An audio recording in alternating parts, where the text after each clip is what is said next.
नमस्कार दोस्तों, स्वागत है आप सभी का हमारे YouTube चैनल तत्काल एजुकेशन पे। दोस्तों उम्मीद करते हैं आप सभी बहुत अच्छे होंगे, आपकी तैयारी भी काफी जबरदस्त तरीके से चल रही होगी। दोस्तों आज हम आप लोगों के लिए रीजनिंग के 15 अति महत्वपूर्ण प्रश्न के बारे में इस वीडियो में बताएंगे, जो कि SSC, railway, group D, NTPC या किसी स्टेट एग्जाम की तैयारी कर रहे हैं। इस टाइप के प्रश्न हमेशा परीक्षाओं में पूछे जाएंगे। दोस्तों ये पार्ट नंबर कौन सा 83 या पार्ट नंबर 82 नहीं देखें तो आप वीडियो सेक्शन में जाके देख सकते हैं। चलिए दोस्तों पहला प्रश्न देख लेते हैं।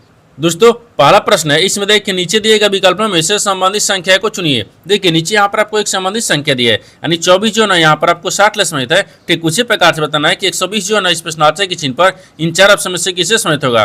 देखिए यहाँ पर सबसे पहले प्रश्न को समझते इसमें बोलकर है, ठीक है ना। देखिए यहाँ पर क्या बोल रहा है, ये बोल रहा है कि 24 को क्या करेंगे कि यहाँ पर यानी 60 आ जाएगा। उसी प्रकार से यहाँ पर 120 को रखेंगे, ठीक है ना। देखिए 24 को यहाँ पर क्या करते हैं तो 24 लिखते हैं और 24 में क्या करते हैं 2 से गुना कर लेंगे तो कितना आ गया, यहाँ पर आपको 48 आ गया है, ठीक ना। 48 हो गया। अब यहाँ पर 48 दिख रहा है, ठीक है ना। अब इसमें क्या करते हैं, अब 12 को जोड़ते हैं, ठीक है ना। यहाँ पर 12 को जोड़ देंगे, 48 में 12 को जोड़ेंगे क्योंकि यहाँ पर 24 के आधा करेंगे, 24 का दिया 12 जोड़ते हैं, ठीक है ना। ठीक है, अब इसको जोड़ेंगे तो कितना आ गया, 8 2 10 हो गया। फिर यहाँ पर 4 1 5 1 6 आ गया, यानी 60 आ जाएगा, ठीक ना। 60 आ गया जो कि यहाँ पर दिया हुआ है। उसी प्रकार से क्या करते हैं 120 को भी रखेंगे, ठीक है ना। देखिए यहाँ पर आपको 120 रख लेंगे। अब 120 में क्या करते हैं 2 से गुना कर लेंगे तो कितना आ गया, 120 में 2 से गुना करेंगे तो यहाँ पर कितना आ जाएगा तो 240 आ जाएगा, ठीक है ना।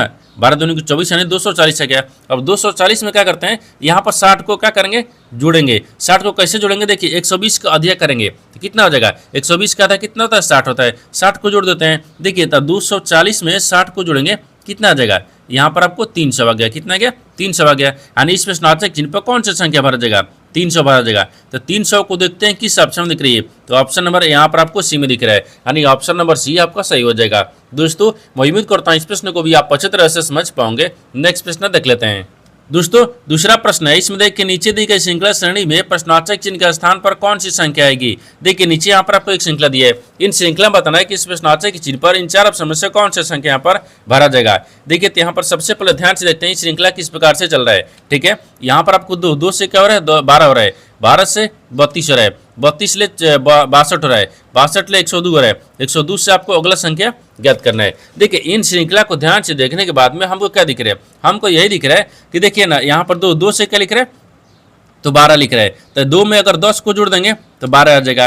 और 12 से क्या लिख रहा है 32 लिख रहा है। तो 12 में अगर 20 को जोड़ देंगे तो 32 आ जाएगा। और 32 ले क्या लिख रहे हैं 62 लिख रहा है। तो 32 में अगर यहाँ पर 30 को जोड़ देंगे तो कितना आ जाएगा, ये 62 आ जाएगा। तो 62 ले क्या लिख रहे हैं 102 लिख रहे हैं। तो 62 में अगर यहाँ पर 40 को जोड़ देंगे ना 102 आ जाएगा। उसी प्रकार से यहाँ पर 102 में कौन सी संख्या को जोड़ेंगे जो अगला संख्या ज्ञात होगा। देखिए यहाँ पर 10 20 30 40 50, तो यहाँ पर क्या करेंगे 50 को कर देंगे क्योंकि 10 का अंतर चल रहा है।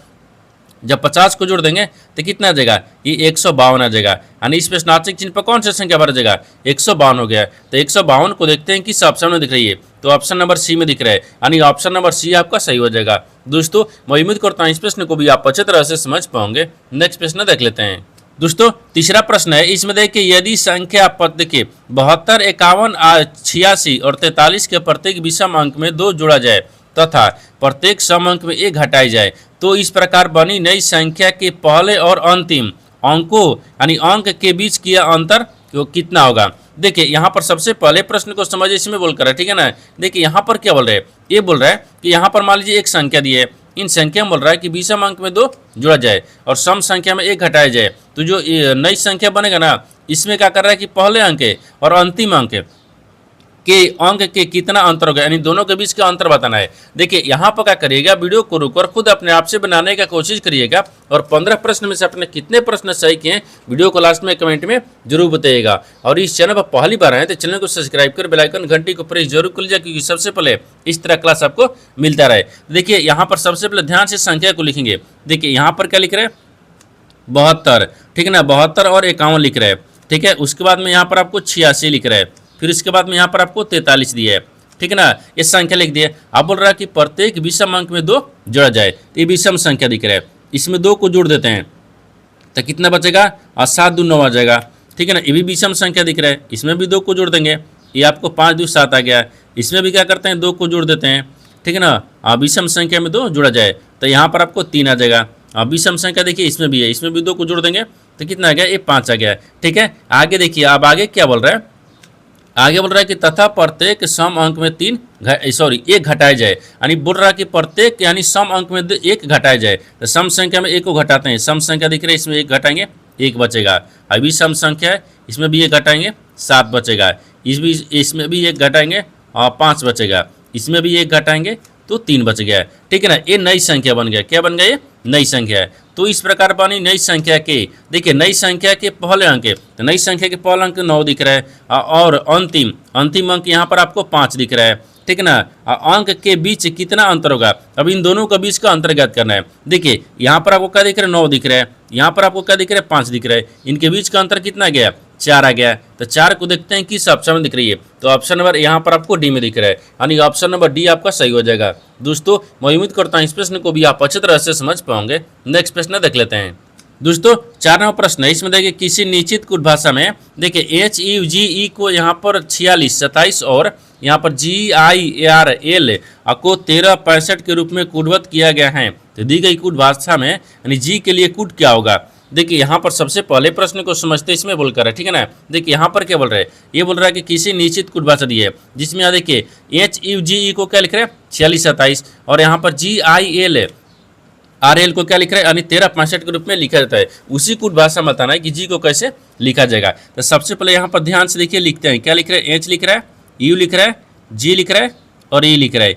कितना इसका मान लिख रहा है, तो देखिए ना यहाँ पर आपको 46 और 27 लिख रहा है। उसी कुट भाषा में देखिए GIRL इनको भी क्या लिख रहा है, तो 13 और 65 लिख रहा है। ठीक है ना, 13 और 65 हो गया। उसी कुट भाषा में बताना है कि जी को क्या लिखा जाएगा। ठीक है ना, देखिए इस तरह के प्रश्न में यानी इस तरह के सवाल में क्या होता है, देखिए इस जो आपको अक्षर दिख रहा है ना, अक्षर को कौन मिलाइए, ये संख्या दिख रहा है, संख्या को भी आपको कौन मिलाना है। जो आपको संख्या और अक्षर में कौन मिलेगा वही आपको सही होगा। जैसे देखिए इसमें क्या करते हैं, दोनों में कौन मिलाते हैं, इन दोनों में कॉमन क्या दिख रहा है, तो देखिए यहाँ पर भी आपको जी दिख रहा है, इसमें भी जी दिख रहा है, दोनों में कॉमन जी हो गया। उसी प्रकार से संख्या में कौन मिलाते हैं, संख्या में कॉमन क्या दिख रहा है, देखिए इसमें भी 6 दिख रहा है, इसमें भी 6 दिख रहा है, यानी इसका मतलब कि जी का कुट क्या हो गया, ये 6 हो जाएगा। ठीक ना, तो यहाँ पर 6 हो गया। तो 6 को देखते हैं किस ऑप्शन में दिख रही है, तो ऑप्शन नंबर यहाँ पर आपको डी में दिख रहा है, यानी ऑप्शन नंबर डी आपका सही हो जाएगा। दोस्तों मैं उम्मीद करता हूँ इस प्रश्न को भी आप अच्छी तरह से समझ पाओगे। नेक्स्ट प्रश्न देख लेते हैं। दोस्तों 5 नंबर प्रश्न है, इसमें देखिए यह प्रश्न नीचे दी गई 3 अंक वाली 5 संख्याओं पर आधारित है। देखिए यहाँ पर 3 अंक दिया है, यानी 817 लिख रहे हैं, 3 अंक दिया है और 5 को संख्या दी है। कितना दिए, 5 गो, 1 2 3 4 5 को संख्या दी है। ठीक है, आगे देखिए इसमें आगे क्या बोल रहा है कि यदि सभी संख्या को अवरोही क्रम में व्यवस्थित किया जाए तो कितनी संख्याओं का स्थान अपरिवर्तित रहेगा। देखिए यहाँ पर सबसे पहले प्रश्न को समझते इसमें बोलकर है। ठीक है ना, यहाँ पर क्या बोल रहा है, आइए बोल रहा है कि यह प्रश्न नीचे दी गई 3 अंकों वाली 5 संख्याओं पर आधारित है। यहाँ पर 5 को संख्या दी है जो 3 अंक वाली संख्या है। आगे बोल रहा है ना कि यदि सभी संख्याओं को अवरोही क्रम में व्यवस्थित किया जाए, यानी सभी संख्या को अवरोही क्रम में व्यवस्थित करते हैं। ठीक है ना, तो मान लीजिए इसको संख्या को यहाँ पर लिख लेते हैं। ठीक है, अब सबको अवरोही क्रम में व्यवस्थित करेंगे और इसको 1800, देखिए 800 यहाँ पर क्या लिख रहे हैं, थोड़ा छोटा, इसी में इसको अवरोही क्रम में सजा दिया क्या, देखिए यहाँ पर आपको यानी अवरोही। ठीक है ना, ये अवरोही हो गया। अब इसी को हम अवरोही क्रम में सजाते हैं। देखिए 18 यानी यहाँ पर क्या लिख रहे हैं, 817 लिख रहे हैं, ये 817 आ जाएगा। ठीक है, 817 हो गया। अब देखिए अवरोही का मतलब क्या होता है, यानी बढ़ते क्रम में थोड़े चलेंगे, घटते क्रम में चलेंगे, यानी सबसे बड़ा होगा, फिर उसके बाद में छोटा, फिर उसके बाद में छोटा, फिर उसके बाद में छोटा। जब अवरोही पूछेगा तब, आरोही पूछेगा ना आरोही, तो आरोही में बढ़ते क्रम होता है। ठीक है, फिर इसके बाद में क्या दिख रहा है, फिर इसके बाद में आपको क्या दिख रहा है, अब देखिए 720 आ जाएगा। ठीक है ना, ये 720 आ गया। ठीक है, 720 के बाद में फिर यहाँ पर 708 आ गया। ठीक है, 708 के बाद में फिर यहाँ पर 322 आ जाएगा। ठीक है, 322 के बाद में फिर यहाँ पर 290 आ जाएगा। और वही क्रम में सजा दी है। अब सजाने के बाद में बोल रहा है कि तो कितनी संख्याओं का स्थान अपरिवर्तित रहेगा, यानी कितनी संख्याओं का स्थान जो ना अपरिवर्तित रहेगा, यानी बदलेगा नहीं। देखिए ये 817 दिख रहा है, 817 लिख रहा है, ये नहीं बदल रहा है। ठीक है, ये नहीं बदल रहा है। ठीक है ना, इसको ऐसे घेर लेते हैं। ठीक है ना, ये नहीं बदल रहा है। दूसरा देखिए 708 लेकर रहे, ये 720 हो गया, ये बदल गया। और 290 से क्या लिख रहे हैं, 700 और यहाँ पर 8 हो गया, ये भी बदल गया। ये 322 लेकर लिख रहे हैं, 322 लिख रहे हैं, यानी ये भी नहीं बदल रहा है। देखिए इसको ऐसे रखेंगे और ई भी आपको नहीं बदल रहा है, ठीक है। 2 हो गया, ये 720 लिख रहे हैं और 290 लिख रहे हैं, बदल गया है। यानी इसका मतलब क्या दिख रहा है, यानी इसमें कितने जो संख्याओं का स्थान है ना वो अपरिवर्तित है, बदला नहीं है, 2 को दिया है। देखिए यहाँ पर 817 भी दिया है और 322 दिया है। 2 ऐसी संख्या दिख रही है, 2 ऐसी संख्या है जो अपरिवर्तित है। तो 2 को देखते हैं किस ऑप्शन में दिख रही है। तो ऑप्शन नंबर यहाँ पर आपको किस में दिख रहा है, हाँ ऑप्शन नंबर डी में दिख रहा है, यानी ऑप्शन नंबर डी आपका सही हो जाएगा। दोस्तों मैं उम्मीद करता हूँ इस प्रश्न को भी आप अच्छी तरह से समझ पाओगे। नेक्स्ट प्रश्न देख लेते हैं। दोस्तों 6वां प्रश्न है, इसमें देखिए ए जी का माता है, यानी जी डी की माता है और डी एच का पुत्र है, तो आर एच का पिता है, तो आर का एच से क्या संबंध है आपको इसे बताना है। देखिए यहाँ पर सबसे पहले प्रश्न को समझते इसमें बोलकर है, ठीक है ना। देखिए यहाँ पर क्या बोल रहा है, ए जी का माता है, जैसे ए हो गया ना वो जी का माता हो गया। देखिए यहाँ पर रखते हैं ए, नहीं सॉरी यहाँ पर रखते हैं ए को यहाँ पर रखेंगे, ए जो है ना वो जी के माता है, तो जी का माता कौन हो गया, ए हो गया, ए माता हो गया, ठीक है ना, माता हो गया। आगे देखिए आगे बोल रहा है, आगे बोल रहा है कि डी जो है ना डी एच की माता है, लेकिन डी जो है ना एच की माता है, तो डी हो गया, तो डी जो है ना एच की माता है, यहाँ पर डी जो है एच की माता है, नहीं सॉरी देखिए यहाँ पर आपको क्या पूछ रहा है, जी जो है ना जी आपको डी की माता है, यानी जी जो है ना जी वो डी की माता है, तो यहाँ पर डी रखेंगे, डी की माता कौन हो गया, जी हो गया, ये भी आपको ये माता हो गया है। यहाँ तक तो ठीक है। आगे बोल रहा है कि डी एच का पुत्र है, लेकिन डी जो ना डी एच का पुत्र है, तो मानते हैं एच को यहाँ पर रखेंगे, एच का पुत्र कौन हो गया है, ये डी हो गया, ये पुत्र दिख रहा है, ठीक है, पुत्र हो गया। अब आगे देखिए आगे बोल रहा है कि आर एच का पिता है, लेकिन आर जो है ना आर एच का पिता है, तो आर को यहाँ पर रखेंगे, जो एच का पिता है, तो एच का पिता कौन हो गया, आर हो गया, ये पिता हो गया है, ठीक है ना, पिता हो गया है। तो आपको बताना है कि ए का आर से क्या संबंध है, यानी ए है ना ए को आर से, यानी आर है ए को क्या बोलेगा आपको इसी को बताना है। अब देखिए एक बार क्या करते हैं, डायग्राम को ध्यान से देखते हैं और प्रश्न को समझते हैं फिर से, ठीक ना।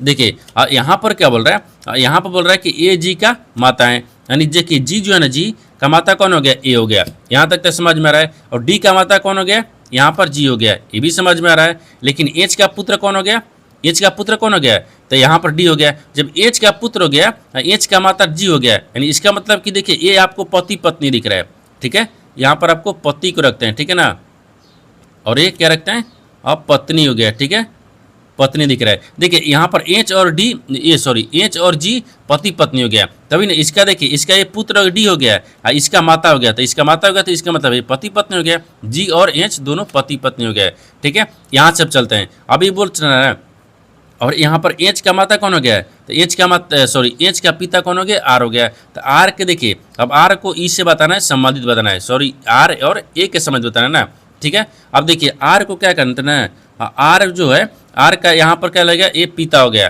ठीक है। जिससे यहाँ पर एच का ए पिता हो गया, तो आर का क्या हो गया, ए बेटा हो गया, यानी आर का पुत्र कौन हो गया, एच हो गया, एच के पुत्र यानी इसके पुत्र की पत्नी, पत्नी की माता, ठीक है ना। जिसे देखिए ना यहाँ पर क्या बोलेगा, तो यहाँ पर आपको वही बोलेगा, देखिए पुत्र हो गया, ठीक है, ये आपको पुत्र दिखा ना, यानी पुत्र की, ठीक है, पत्नी, ठीक है ना, पुत्र की पत्नी की, ठीक है, माता है, माता है। यानी आर जो है ना आर ए को क्या बोलेगा, यानी देखिए आर का पुत्र कौन हो गया, एच हो गया, एच का पत्नी कौन हो गई, जी हो गई, और जी की माता कौन हो गई, ए हो गई। यानी जी आर जो है ना वो देखिए आर की पुत्र की, देखिए आर, हाँ आर की जो आर है ना आर की पुत्र की पत्नी की माता है, तो यहाँ पर पुत्र की पत्नी की माता हो गया। देखते हैं किस ऑप्शन दिख रही है, यानी पुत्र की पत्नी की माता ऑप्शन नंबर बी में दिख रहा है, यानी ऑप्शन नंबर बी आपका सही हो जाएगा। दोस्तों मैं उम्मीद करता हूँ इस प्रश्न को भी आप अच्छी तरह से समझ पाओगे। नेक्स्ट प्रश्न देख लेते हैं।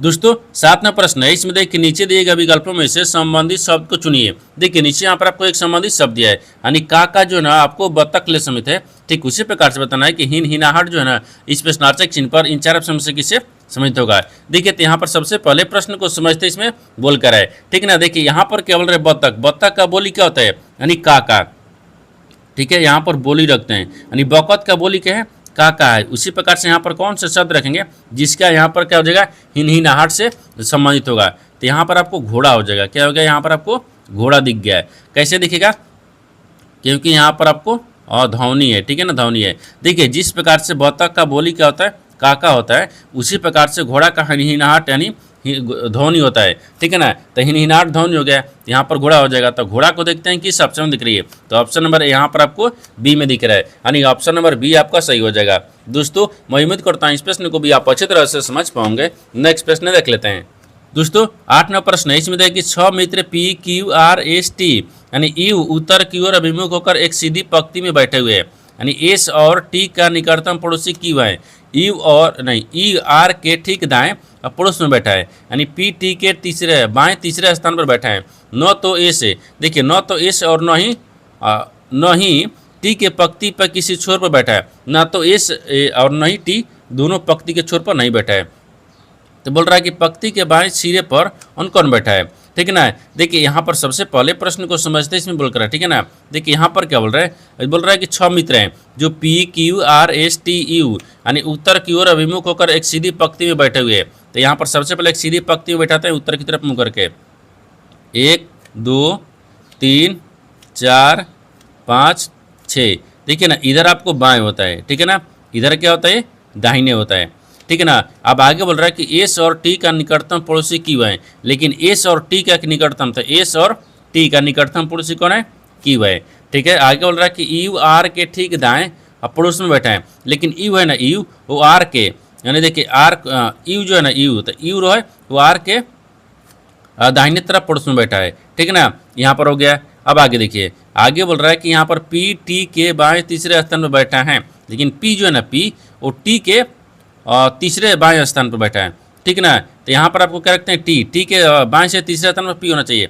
1 2 3, हाँ यहाँ पर आपको पी रख लेते हैं, पी हो गया बाएं तरफ। आगे बोल रहा है कि ए से, देखिए और न तो एस और न ही टी पंक्ति के किसी छोर पर बैठे हुए, न तो यहाँ पर देखिए एस बैठा है और न ही टी बैठा है, इन दोनों पंक्ति के किनार पर नहीं बैठा है, ठीक है ना, तो नहीं बैठा है। आगे बोल रहा है कि पंक्ति के बाएं छोर पर कौन बैठा है, ठीक है ना, तो बोल रहा है कि बाएं छोर पर कौन बैठा हुआ है।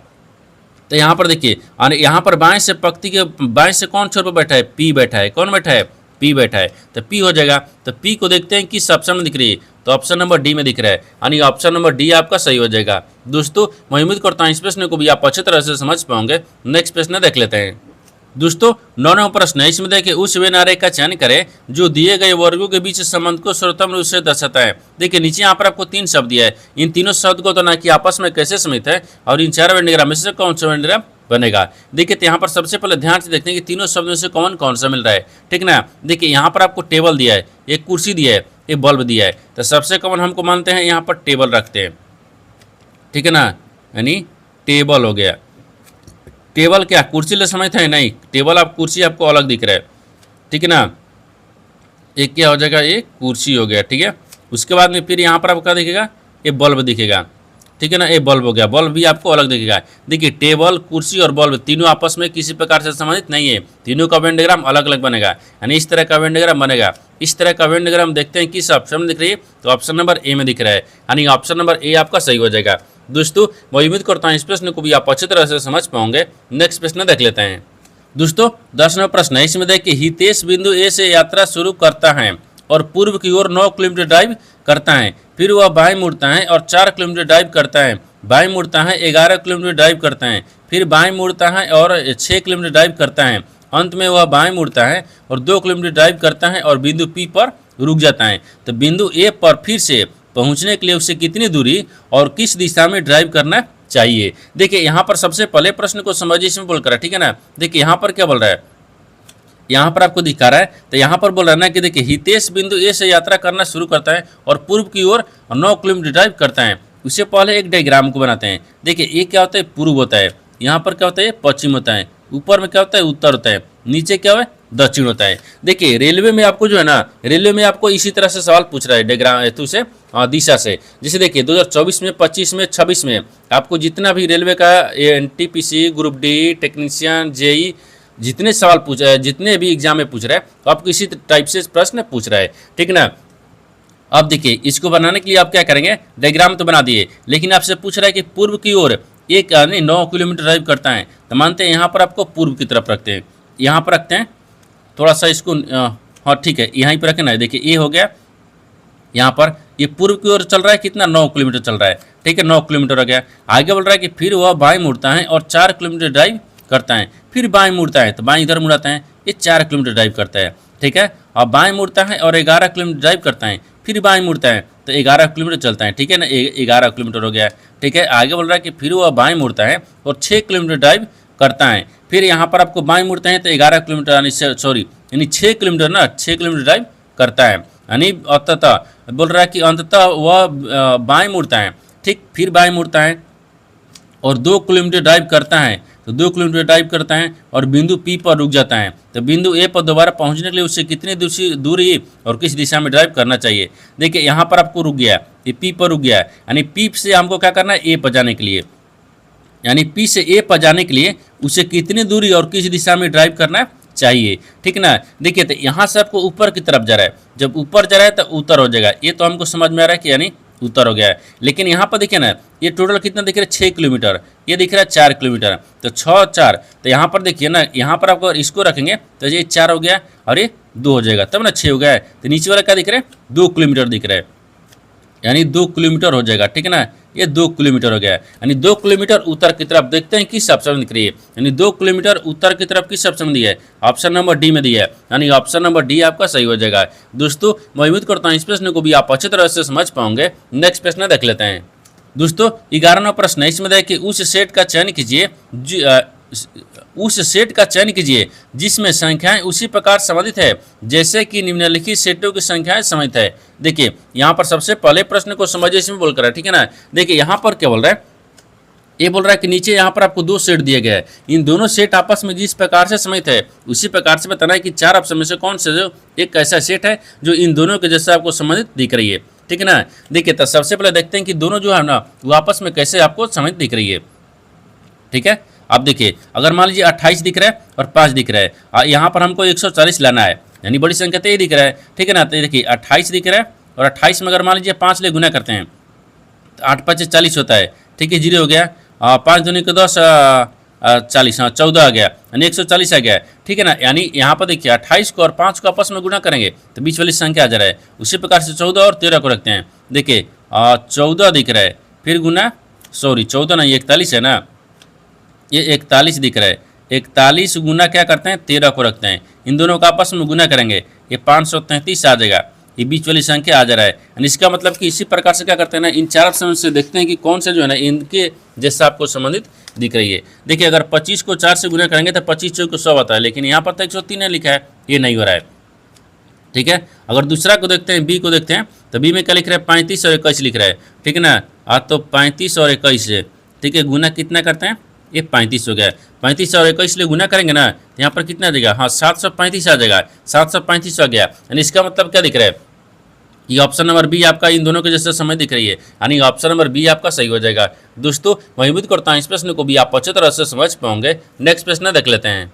दोस्तों 12वां प्रश्न है, इसमें कथनों को पढ़े और दिए गए विकल्पों में से निष्कर्ष को चुने। देखिए नीचे यहाँ पर आपको एक कथन दिया है, निष्कर्ष दिया है, कथन के आधार पर डिग्राम को बनाते हैं, निष्कर्ष के आधार पर प्रश्न को सोल्व करते हैं। तो यहाँ पर सबसे पहले ध्यान से देखते हैं कथन बोलकर है। ठीक है ना, इसके आधार पर डिग्राम को बनाते हैं। कथन बोल रहा है कि सभी झीलें तालाब हैं, सभी जो यहाँ पर झील है ना ये झील को रखते हैं। ठीक है ना, और ये झील हो गया, सभी जो झीलें हैं ना वो तालाब है। ठीक है ना, तो सभी झीलें को यहाँ पर तालाब में रखते हैं, तो लाभ दिख रहा है। ठीक है ना, ये तालाब हो गया। ठीक है, आगे बोल रहा है कि सभी तालाब नदियाँ हैं, लेकिन सभी जो तालाब है ना वो क्या दिख रहा है, नदियाँ दिख रहा है, ये नदियाँ हो गया है। ये तो कथन बोल रहा है, कथन के आधार पर डिग्राम को बना दिए, लेकिन निष्कर्ष क्या बोल रहा है, इसके आधार पर ही प्रश्न को सोल्व करेंगे। ठीक है ना, तो निष्कर्ष देखिए पहला में बोल रहा है कि सभी झीलें नदियाँ हैं, जो सभी झीलें हैं ना, देखिए सभी जो झील है वो नदिया के अंदर में दिख रहा है। ठीक है ना, सभी जो झील है वो नदिया के अंदर में दिख रहा है, ये सही बोल रहा है। दूसरा देखिए, दूसरा बोल रहा है कि सभी नदियाँ तालाब है, लेकिन सभी जो नदियाँ है ना वो तालाब है ना, सभी नदियाँ तालाब नहीं दिख रहे, सभी नदियाँ के अंदर में तालाब दिख रहे हैं। यानी इसके कहने का मतलब है कि सभी जो तालाब है ना, नदियाँ है वो तालाब के अंदर में है, नहीं तालाब के अंदर में नदियाँ नहीं दिख रहे हैं, ये नदियाँ के अंदर में तालाब दिख रहा है। यानी इसका मतलब ये गलत बोल रहा है। ठीक ना, तो यहाँ पर देखते हैं ऑप्शन किस में दिख रहा है, यानी केवल निष्कर्ष 1 अनुसरण करता है, यानी ऑप्शन नंबर सी में दिख रहा है, यानी केवल निष्कर्ष 1 अनुसरण करता है, यानी ऑप्शन नंबर सी आपका सही हो जाएगा। दोस्तों मैं उम्मीद करता हूँ इस प्रश्न को भी आप अच्छी तरह से समझ पाओगे। नेक्स्ट प्रश्न देख लेते हैं। दोस्तों 13वां प्रश्न है, इसमें देखिए यदि प्लस और माइनस को परस्पर बदल दिया जाए तथा गुना और भागा को परस्पर बदल दिया जाए तो निम्नलिखित समीकरण में प्रश्न चिन्ह के स्थान पर क्या आएगा। देखिए यहाँ पर सबसे पहले प्रश्न को समझते हैं, इसमें बोल कर है ठीक है ना। यहाँ पर बोल रहा है कि एक समीकरण दिया है, इन समीकरणों को दो चिन्ह को आपस में बदलना है, बदलने के बाद में समीकरणों को सही बनाएंगे। देखिए ये रेलवे के भी आपको सवाल जो है ना वो इसकी तरफ से पूछ रहा है, यानी 24, 25, 26 यानी तीनों का सेट हम उठा के देखें, आपको इस तरह का सवाल रेलवे में पूछ रहा है। किसी भी एग्जाम का हो रेलवे का ऐसा सवाल आपको पूछ रहा है। रेलवे के साथ साथ एसएससी में भी आपको इस तरह का सवाल पूछ रहा है। इसको बनाने के लिए सबसे आसान है कि दो चिन्ह को आपस में बदलते हैं। देखिए यदि प्लस और माइनस को परस्पर बदलते हैं, यानी प्लस की जगह पर माइनस, ठीक है, और माइनस की जगह पर प्लस रखते हैं। आगे बोल रहा है कि गुना तथा भागा को परस्पर बदल दी जाए, यानी गुना की जगह पर भागा रखेंगे और भागा की जगह पर गुना रखते हैं। अब समीकरणों को सही बनाएंगे क्योंकि चिन्ह तो बदल दिया है, ठीक है ना। ये 75 हो गया, फिर भागा 3 दिख रहा है, और फिर प्लस में 11 दिख रहा है, फिर गुना 3 दिख रहा है। एक प्रश्नार्थक चिन्ह हो गया। 25 तिहाई 75, ये 25 मिनट में काट दिए, ठीक है ना। अब इसको 11 तिहाई 33 रखते हैं। हाँ देखिए यहाँ पर एक बार लिखते हैं, ठीक है ना। ये 25 हो गया, अब फिर यहाँ पर प्लस कहते हैं 33 आ गया। देखिए ना 33 और 42 को आपस में जोड़ते हैं। जब 33 और 42 को आपस में जोड़ेंगे ना तो कितना आ जाएगा, यहाँ पर आपको देखिए, हाँ 3 और 2 5 दिख रहा है, ठीक है। यहाँ पर 5 आ गया, 3 3 और 2 5 दिख रहा है, 4 3 7 दिख रहा है, ठीक है ना। 75 4 3 7, 75 आ गया। अब 75 में से हमको 25 को हटा लेना है तो कितना बचेगा, ये 50 आ गया। यानी इसका प्रश्नार्थक चिन्ह पर कौन सा संख्या भरा जाएगा, 50 हो गया। तो 50 को देखते हैं किस ऑप्शन में दिख रही है, तो ऑप्शन नंबर डी में दिख रहा है, यानी ऑप्शन नंबर डी आपका सही हो जाएगा। दोस्तों मैं उम्मीद करता हूँ इस प्रश्न को भी आप अच्छी तरह से समझ पाओगे। नेक्स्ट प्रश्न देख लेते हैं। दोस्तों 14वां प्रश्न है, इसमें देखिए 6 मित्र पी, देखिए 6 मित्र Q R S T U भी एक गोल मेज पर उसके केंद्र की ओर अभिमुख होकर बैठे हुए हैं, यानी एस भी के दाएं से तीसरे स्थान पर बैठा हुआ है, यानी भी क्यू के बाएं से दूसरे स्थान पर बैठा हुआ है, यानी यू आर के ठीक बाएं पड़ोस में बैठा हुआ है।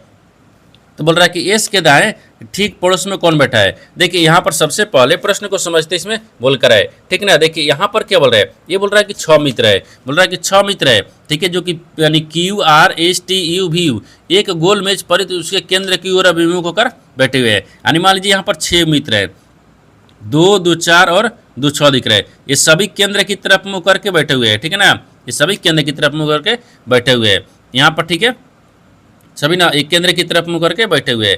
अब आगे देखिए इसमें बोल रहा है कि एस जो है ना, एस वो भी के देखिए एस जो है भी के दाएं तीसरे स्थान पर बैठा हुआ है, यानी एस जो है ना, एस तो मानते हैं यहाँ पर एस है, ठीक है ना, एस रोक लगाते हैं। जो भी के तो मानिए भी है, भी के बाएं से तीसरे स्थान पर बैठ रहा है, ठीक है ना। दाहिनी क्या दिख रहा है, तीसरा है, तो इसके दाहिनी क्या हो गया, तीसरा हो गया। देखिए 3 इधर से भी देखेगा तो 3 इधर से भी देखेगा, ठीक है ना, दाहिनी से हो गया। आगे बोल रहा है कि भी क्यू के बाएं और दूसरा स्थान में बैठा है, लेकिन भी जो है ना भी वो क्यू के बाएं, तो यहाँ पर क्यू रखते हैं, क्यू के बाएं दूसरा स्थान पर कौन दिख रहा है, ये भी दिख रहा है, ठीक है ना, यहाँ पर भी दिख रहा है, ठीक है।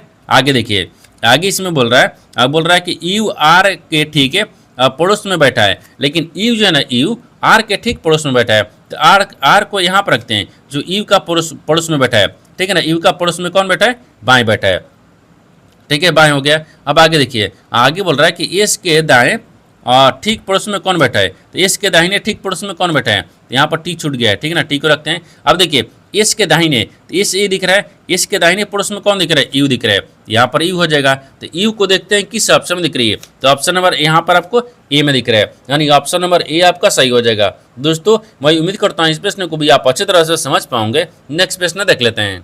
दोस्तों 15 प्रश्न है, इसमें देखिए एक निश्चित कुछ भाषा में देखिए एयर यू हैर यानी हैंगरी, ठीक है ना, हैंगरी को देखिए एम के टी के जे बी के रूप में कुडवत किया जाता है, और यहाँ पर यू केम यानी ईयरली, ठीक है ना, ईयरली को यहाँ पर C D A B M के रूप में कुडवत किया जाता है। तो दी गई कुछ भाषा में यू का कैसे कुडवत किया जाएगा। देखिए यहाँ पर सबसे पहले प्रश्न को समझते इसमें बोल रहा है, ठीक है ना। देखिए यहाँ पर क्या बोल रहा है, ये बोल रहा है कि एक निश्चित कुछ भाषा दिया है, ठीक है ना, जिसमें देखिए इतना को क्या लिख रहे हैं, यहाँ पर लिख रहे हैं, फिर उसके बाद में यहाँ पर इतना को क्या लिख रहे हैं, यहाँ पर लिख रहे हैं। उसी कुछ भाषा में बताना कि ई को कैसे लिखा जाएगा। तो सबसे पहले देखिए ना यहाँ पर आपको लिखते हैं, यानी यहाँ पर आपको लिखेंगे क्या लिखेंगे, यानी एयर दिया है, ठीक है ना, यानी ए आर ईयर लिखा है, ठीक है। हाँ इसके बाद में यू लिखा है, ठीक है, यू हो गया, फिर हैंगरी लिखा है, यानी हंगरी, ठीक है, ए हैंगरी हो गया। इनको क्या लिख रहा है, देखिए ना यहाँ पर एम के लिख रहा है, फिर यहाँ पर टी के लिख रहा है, फिर यहाँ पर जे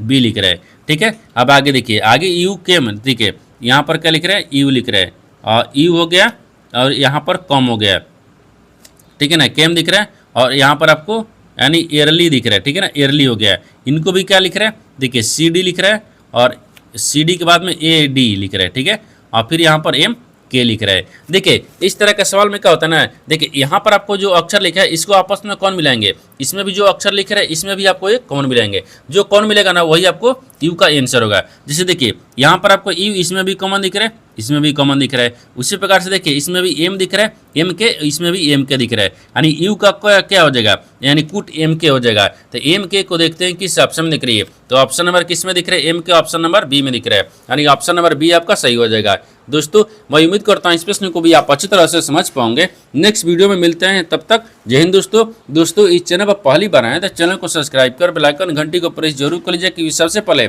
इस तरह क्लास आपको मिलता रहे। और इन सारे प्रश्न का PDF आपको टेलीग्राम पर मिल जाएगा, जो कि इस वीडियो का डिस्क्रिप्शन में लिंक दिया गया है।